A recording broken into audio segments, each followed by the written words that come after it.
Buenas noches, amados hermanos que nos están en esta noche compartiendo con nosotros a través de las redes sociales. Esta es su maestra de Escuela Bíblica, hermana Enid, miembro de la Iglesia Metodista El Renacer Embajadero. En esta noche nos prestamos a orar antes de comenzar nuestra lección. Oremos. Padre, te adoramos y te bendecimos. Te damos gracias, Señor, en esta hora porque nos das la oportunidad de estar aprendiendo de tu palabra, Señor.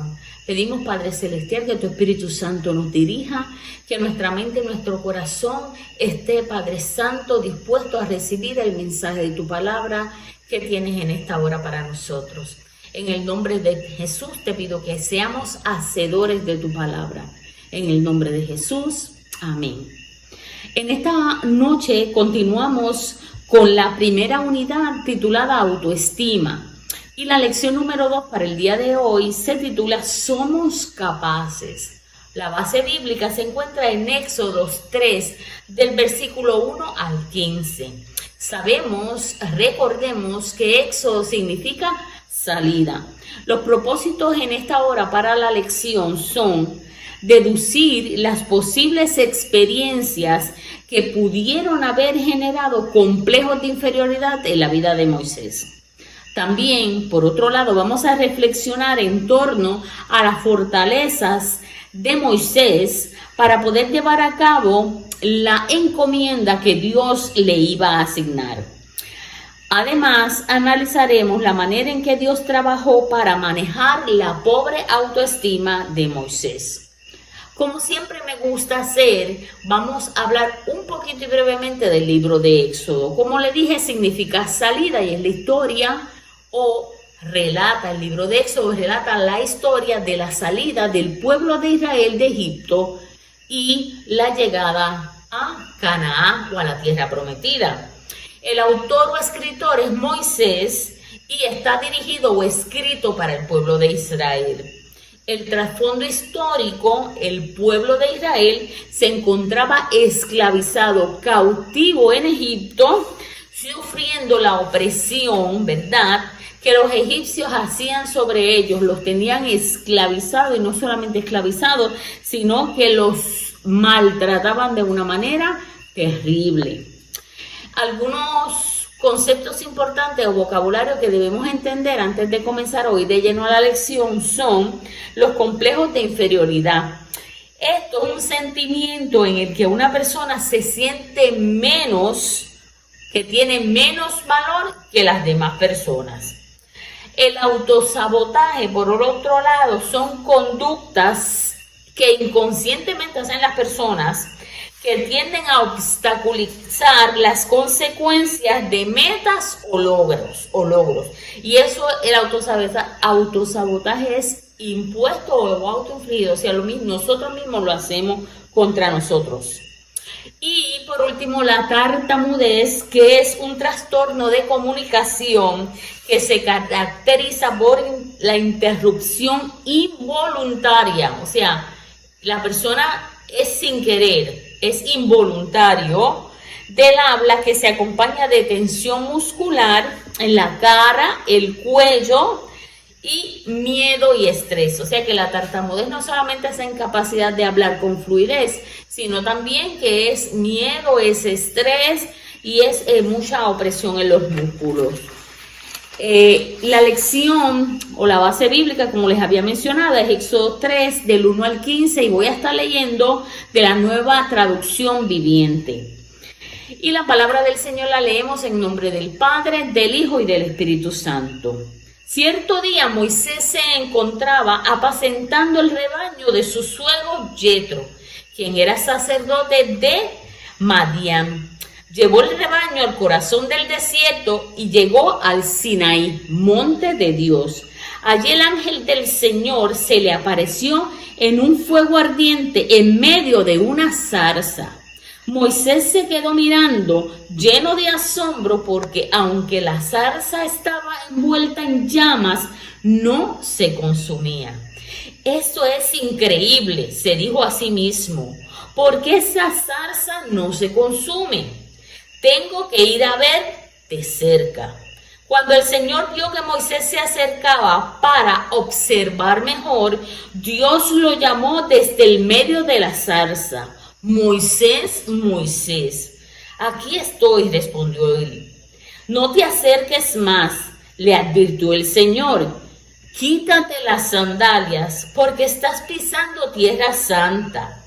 Yo soy el Dios de tu padre, el Dios de Abraham, el Dios de Isaac y el Dios de Jacob.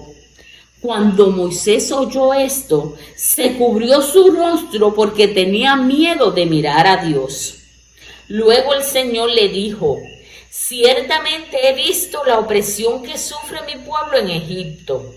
He oído sus gritos de angustia a causa de la crueldad de sus capataces. Estoy al tanto de sus sufrimientos. Por eso he descendido para rescatarlos del poder de los egipcios y sacarlos de Egipto, llevarlos a una tierra fértil y espaciosa. Es una tierra donde fluye leche y miel, la tierra donde actualmente habitan los cananeos, los hititas, los amorreos, los fereceos, los heveos y los jebuseos. Mira, el clamor de los israelitas me ha llevado y he visto por cuánta crueldad abusan de ellos los egipcios. Ahora ve, porque te envío al faraón. Tú vas a sacar de Egipto a mi pueblo Israel. Pero Moisés protestó: ¿quién soy yo para presentarme ante el faraón? ¿Quién soy yo para sacar de Egipto al pueblo de Israel? Dios contestó: yo estaré contigo. Y esta es la señal para ti de que yo soy quien te envía. Cuando hayas sacado de Egipto al pueblo, adorarás a Dios en este mismo monte. Pero Moisés volvió a protestar: si voy a los israelitas y le digo, el Dios de sus antepasados me ha enviado a ustedes, ellos me preguntarán, ¿y cuál es el nombre de ese Dios? Entonces, ¿qué les responderé? Dios le contestó a Moisés: yo soy el que soy. Dile esto al pueblo de Israel: yo soy, me ha enviado a ustedes. Dios también le dijo a Moisés: así dirás al pueblo de Israel: Yahvé, Jehová, el Dios de sus antepasados, el Dios de Abraham, el Dios de Isaac, el Dios de Jacob, me ha enviado a ustedes. Este es mi nombre eterno, el nombre que debes recordar por todas las generaciones. Amén, gloria al nombre de Jesús. Es una historia muy conocida que esta noche vamos a ver desde otro aspecto, desde otro punto de vista. Y antes de comenzar tenemos que darle un vistazo a los primeros capítulos del 1 y el 2. No los vamos a leer, pero vamos a ver esos posibles sucesos en la vida de Moisés que lo llevaron a tener una pobre autoestima. Y durante los primeros 40 años de su vida, o sea, desde que nace hasta que huye de Egipto, que tiene 40 años, vamos a ver estos puntos. Lo primero, nace en un momento crítico de la historia, cuando los israelitas se encontraban bajo el yugo de esclavitud de Egipto. Además de eso, sobrevivió milagrosamente al genocidio que había impuesto el faraón sobre los hijos varones de toda mujer israelita, que sabemos que los mataban. Sabemos que Jocabed, la madre de Moisés, lo esconde hasta llegar al punto que ya no puede esconder más a su hijo, y con su hija lo ponen en el Nilo, ¿verdad? En una canastilla. Fue amamantado y criado por Jocabed, pero fue adoptado por la hija o por una de las hijas de Faraón, por una princesa egipcia. Nace, ¿verdad? Se cría en estos dos mundos. Él sabe que es israelita, pero es adoptado por una familia real, por la familia real egipcia. Se identifica con ambos pueblos conocido por la realeza, pero que es adoptado. Eso es importante. A los 40 años, la lucha por su identidad étnica y cultural explotó en violencia cuando Moisés vio a un egipcio golpear a un esclavo israelita. Mire, nace en un momento difícil. Un momento en que su madre tiene que esconderlo para que sobreviva. Lo ponen en una canastilla sobre el río Nilo. La princesa lo encuentra. La hermana muy sabiamente le dice: te conseguiré una nodriza que lo amamante y lo cuide, y lo hace su propia madre. Pero lo cría y lo cuida, pero como si fuera hijo de quién. Es su hijo, Moisés lo sabe, pero es adoptado por una princesa egipcia. O sea que pertenece a Faraón, pertenece a la familia egipcia. Entre estas dos culturas, dos idiomas, dos culturas. Ve a uno de los suyos sufrir y lo trata de defender, y en esto es que mata a uno de los egipcios y lo entierra en la arena. Después de esto, vemos cómo los israelitas lo van a rechazar. Vamos a ver el rechazo tanto del pueblo egipcio, de la cultura egipcia, como de su propio pueblo Israel, cómo lo rechazan. Y esto lo vemos en Éxodo del 13 al 15, cuando dice, y eso sí lo quiero leer: pero los israelitas rechazaron su intervención, cuestionando quién lo había nombrado. Al día siguiente, o sea, el día siguiente que Moisés había matado al egipcio, Moisés salió de nuevo a visitar a los de su pueblo. Vio a dos hebreos peleando. ¿Por qué le pegas a tu amigo?, le preguntó Moisés al que había empezado la pelea. El hombre le contestó: ¿quién te nombró para ser nuestro príncipe y juez? ¿Vas a matarme como mataste ayer al egipcio? Entonces Moisés se asustó y pensó: todos saben lo que hice.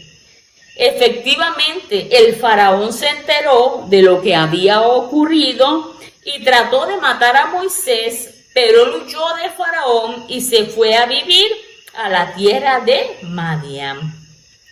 Tenemos hasta aquí un hombre bicultural, bilingüe, rechazado por ambas culturas. Hasta aquí lo que vemos en la historia de Moisés es una historia de conflictos internos y fracasos. Todo esto que hemos visto nos va a ayudar a entender un poquito por qué es que Moisés tiene una pobre autoestima. Luego de esto huyó al desierto y vamos a ver los próximos 40 años de Moisés. Escapa al desierto, donde vive por 40 años pastoreando las ovejas de su suegro Yetro. En el desierto la vida es dura, pero es tranquila. La vida como pastor de ovejas, podría representar su área de confort, donde él estaba tranquilo, donde estaba seguro, ¿vio? Pero cuando nace su hijo, mira el nombre que le pone, pero él se sentía como extranjero. Más tarde, y estoy en Éxodo 2:22, más tarde ella dio a luz un hijo y Moisés lo llamó Gersón, pues explicó: he sido un extranjero en tierra extraña. Y cuando él se refiere, o cuando dice que ha sido extranjero en tierra extraña, es tanto en Egipto, en Egipto el hebreo es un extranjero, y él en el desierto es también un extranjero. Qué linda es la palabra, ¿verdad, amados hermanos? Pero Dios decide liberar al pueblo. Y aquí es que vamos a ver cómo esa autoestima de nuestro amado amigo Moisés va a cambiar. De una pobre autoestima vamos a ver cómo Dios usa unos mecanismos para llevar a Moisés a otro nivel. Dios decide liberar a su pueblo. ¿Y qué requisitos tiene la persona que Dios necesita? Dios necesita una persona que conozca ambas culturas, hebrea y egipcia, que conozca los dos idiomas, que pueda relacionarse tanto con el pueblo de Israel, que ha sido esclavizado, como con la realeza egipcia, o sea, Faraón y todos sus líderes. La selección de Dios no es al azar, hermano. Nunca Dios escoge a alguien al azar. Dios siempre tiene propósitos y lo señala desde un principio, a veces sin haber nacido, dice desde el vientre te vi, desde antes, desde el embrión, Dios ve y tiene planes para con los hombres y con la humanidad. Dios no trabaja al azar, hermano. Dios sabe a quién llama, Dios sabe a quién escoge y el propósito que tiene para cada llamado y para cada hombre, cada mujer que Dios llama, Dios sabe el propósito. Si entramos directamente a nuestra lección de hoy, que es el capítulo 3, vamos a ver cómo Dios se le presenta en una teofonía. Vamos a ver cómo el ángel de Jehová, dice el ángel del Señor, se le aparece en una zarza que arde en fuego. Amén. Y estos son los versículos del 1 al 5. Y Moisés ve eso y se extraña porque no se consume esa zarza. Y siente curiosidad y se acerca. Y cuando se acerca, Dios lo está viendo, Dios lo ve y Dios lo llama desde la zarza y le dice: Moisés, Moisés. Y Moisés contesta: heme aquí, aquí estoy. Y Dios le dice: detente, quítate las sandalias de tus pies porque el lugar que tú pisas santo es. Y si analizamos los puntos importantes de estos versículos, Dios llama a Moisés de forma visible porque él está viendo algo extraordinario, una zarza se quema, arde en fuego, pero no se consume, o sea que es algo visible, pero también es algo audible, porque en medida que Moisés va acercándose, Dios lo llama por su nombre. Qué cosa hermosa, ¿verdad? Y es que Dios nos llama de diferentes formas. Algunos por la palabra, por una predicación, algunos porque alguien viene, ¿verdad?, de parte de Dios a traernos una palabra. Muchas veces porque lo sentimos en nuestro corazón y Dios lo revela a través de su palabra y su Espíritu Santo, ¿verdad? Así que hay muchas maneras en que Dios utiliza para llamar a hombres y a mujeres a trabajar en su obra. Y Moisés no fue la excepción. Las sandalias representan, ¿verdad?, la sumisión a la voluntad de Dios. Moisés tenía que quitarse esas sandalias porque tenía que someterse a la voluntad de Dios. De los versículos 6 al 9, vamos a ver cómo Dios se presenta ante Moisés. Y miren la forma que se presenta. El 6 dice: yo soy el Dios de tus padres, el Dios de Abraham, el Dios de Isaac, el Dios de Jacob. Cuando Moisés escucha esto, cuando Moisés oye esto, tapa su rostro, ¿verdad? Cubre su rostro porque tiene miedo de mirar a Dios. Todo esto que estamos viendo, que se cubre su rostro, de la forma que contesta, heme aquí, esos son como yo le diría, hermano, rasgos de que él conocía la cultura hebrea, de que él sabía, él entendía quién era el Dios de Abraham, quién era el Dios de Isaac, quién era el Dios de Jacob. El Señor le dice, y mire, hermano, esto me encanta, y en este tiempo que nosotros pasamos, estas palabras de consuelo para nosotros, donde dice en el versículo 7, luego el Señor le dice: ciertamente he visto, Dios vio el sufrimiento del pueblo, he oído, Dios escucha el sufrimiento y el clamor del pueblo, estoy al tanto de sus sufrimientos. Miren, Dios nos escucha, Dios nos ve, Dios está al tanto de lo que está pasando con nosotros como mundo, como nación, como pueblo, como familia, como individuo. Dios lo sabe, hermano. Por eso es que nosotros tenemos que confiar en el Señor. Tenemos que llevar todo eso que tenemos nosotros en nuestro corazón y en nuestra mente a los pies de Cristo. Qué lindo. A mí este pasaje siempre me ha gustado cuando dice, he oído, he visto, estoy al tanto de tu situación. Amén. Qué cosa hermosa, ¿verdad? Y aquí viene la promesa cuando dice que por eso he decidido rescatarlo del poder de los egipcios y sacarlos y llevarlo a una tierra fértil, a una tierra espaciosa, a una tierra donde fluye leche y miel. Qué hermoso, esa es una promesa del Señor para el pueblo de Israel. Hermano, punto bien importante aquí en estos versículos. Dios se identifica como el Dios de sus padres, de Abraham, de Isaac y de Jacob. Importante es como le mencioné, Dios ve, Dios escucha, Dios está al tanto de lo que está pasando con su pueblo y en la vida de Moisés también. Y en esta hora yo te digo, Dios está al tanto, Dios te escucha, Dios ve, Dios conoce tu situación y mi situación, Dios la conoce. En medio de esta pandemia, en medio de este revolú que estamos viviendo, hermano, Dios está con nosotros. Y al igual que al pueblo de Israel le dio promesa, a nosotros nos da promesa también. Esto va a pasar, hermano. Esto va a pasar.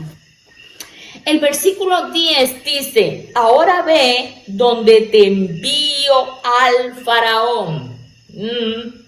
Nada más que la boca del león.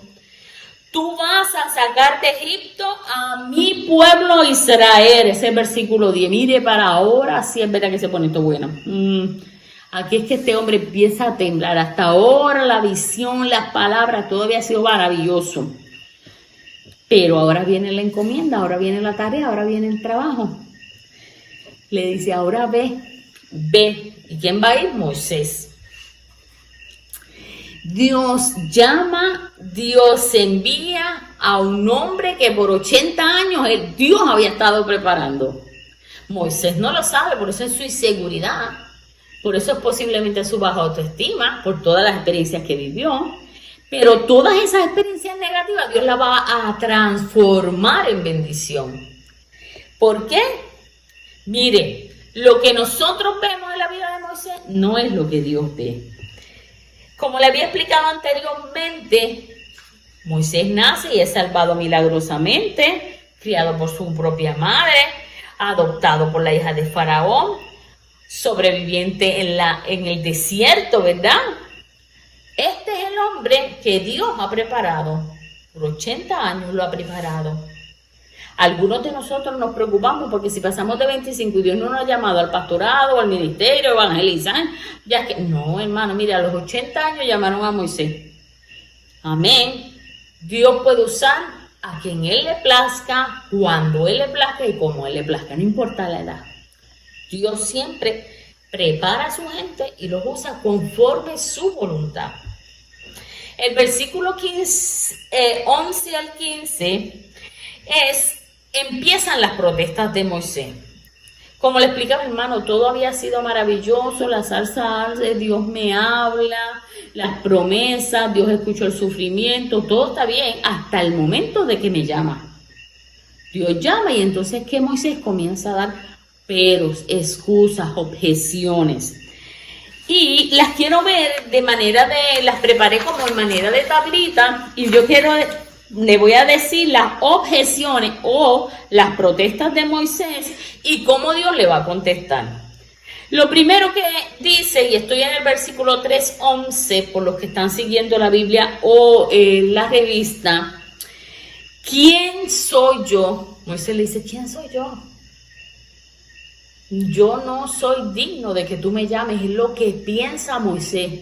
¿Por qué? Porque Moisés tiene una baja autoestima. Dice, ni los egipcios me quieren, ni los hebreos me quieren.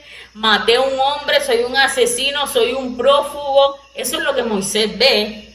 Pero Dios no ve eso, hermano. Dios lo que ve es que yo estaré contigo.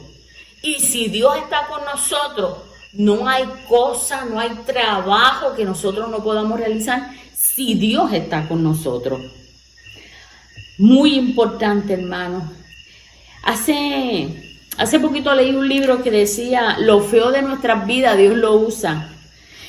Y era precisamente un testimonio de que las cosas terribles que pasan a veces en la vida de los seres humanos, muchas veces pensamos que esto nos pasó, ya no soy digno que Dios me use, ya Dios no me va a usar, pero no.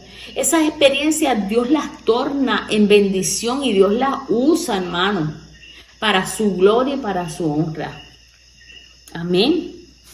Segunda excusa, objeción, le dice, ¿y cuál es el nombre de ese Dios? O sea, ¿qué le voy a decir? ¿Cómo le voy a decir? ¿Quién le voy a decir que me está enviando? ¿Qué le voy a responder? Cuando me pregunten, ¿a cuál es el nombre de ese Dios? Y Dios le contesta, yo soy el que soy.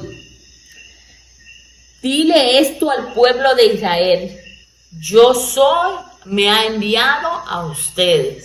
¿Ven cómo una protesta es confrontada o contestada? ¿Ven?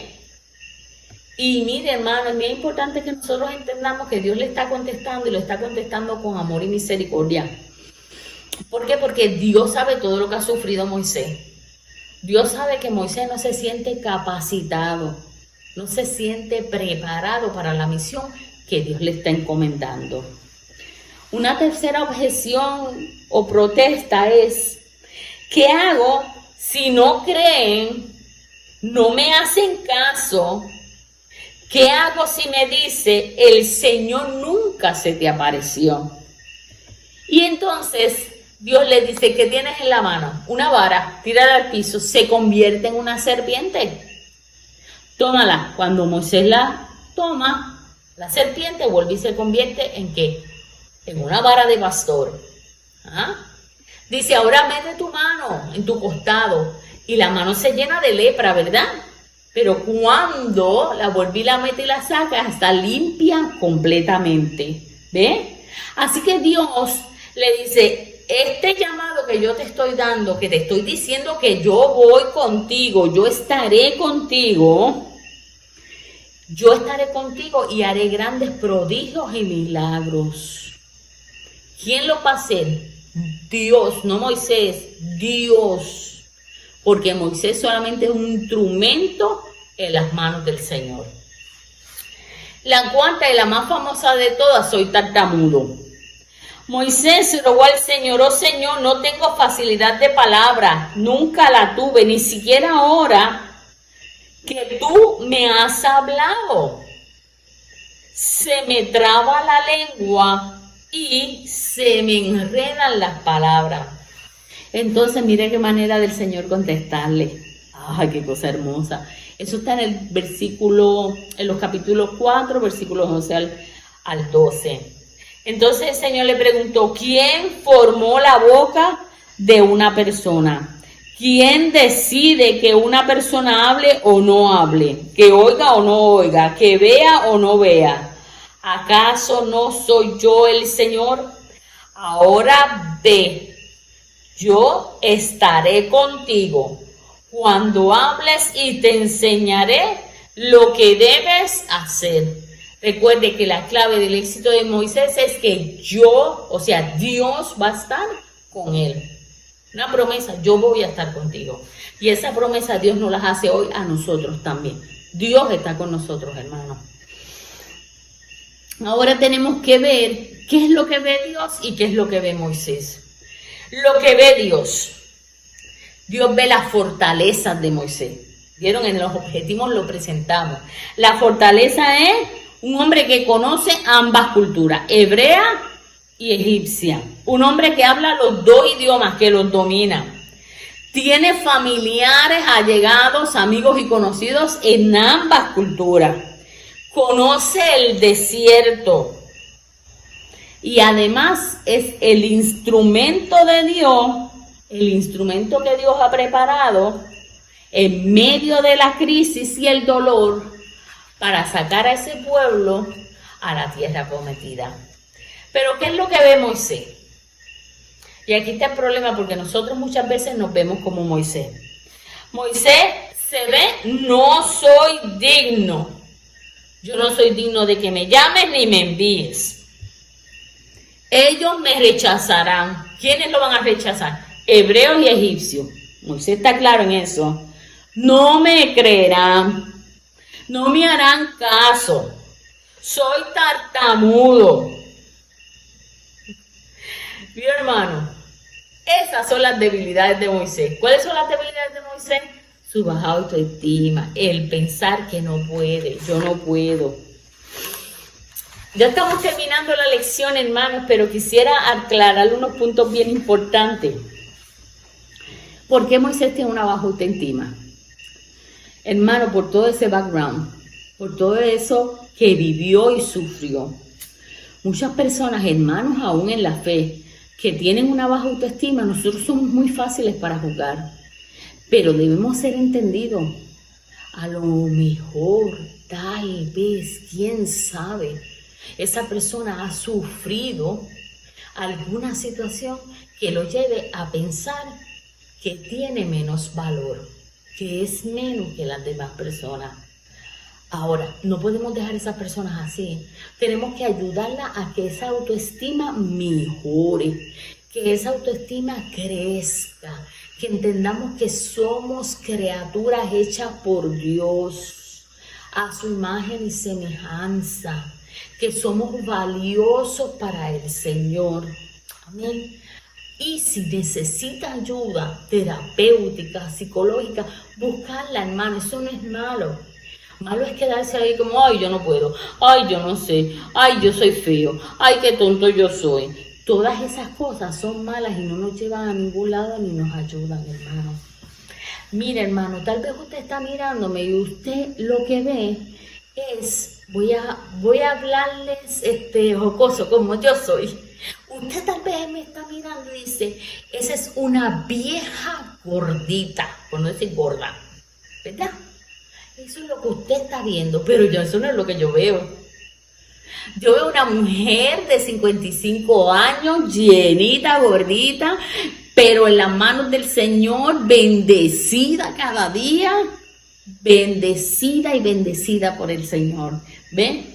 Y me siento hermosa y me siento feliz y me siento contenta. Y mira, hermano, y busco la manera cuando siento tristeza por una u otra razón de salir de ahí. Les tengo un pequeño testimonio y es que, y como yo siempre decía en mis clases, yo no hablo de nadie, hablo de mí. Tengo un familiar muy cercano y apenas es un niño de 8 años. Y dice que es feo. Y si usted lo viera, que es hermoso, es bello. Y su mamá lo está llevando al psicólogo. Y eso es muy bueno, está buscando herramientas. Pero hace poquito vino con una plantita. ¡Ay, qué bella, qué linda! ¿Para quién es esa plantita? Ah, no, de la psicóloga, porque le está enseñando la vida y la muerte. Yo dije, ¿qué? Tenemos que tener cuidado con los psicólogos. ¿Qué es más importante? ¿Enseñarle qué es la vida o la muerte? ¿Qué es la pérdida? ¿O enseñarle qué es la autoestima? Que él es valioso, que él es bello, que él es inteligente. ¿Me sigue? Así que tenemos que ser cuidadosos con la ayuda que recibamos. Quería traer este ejemplo porque yo soy de las que me gusta decirle a la gente, lo patrocino, lo he hecho en mi vida, buscar ayuda, si es necesario se busca. Pero hay que saber qué ayuda se busca, preferiblemente psicólogos y psiquiatras cristianos, con temor al Señor, especialmente nuestros niños. Eso es bien importante.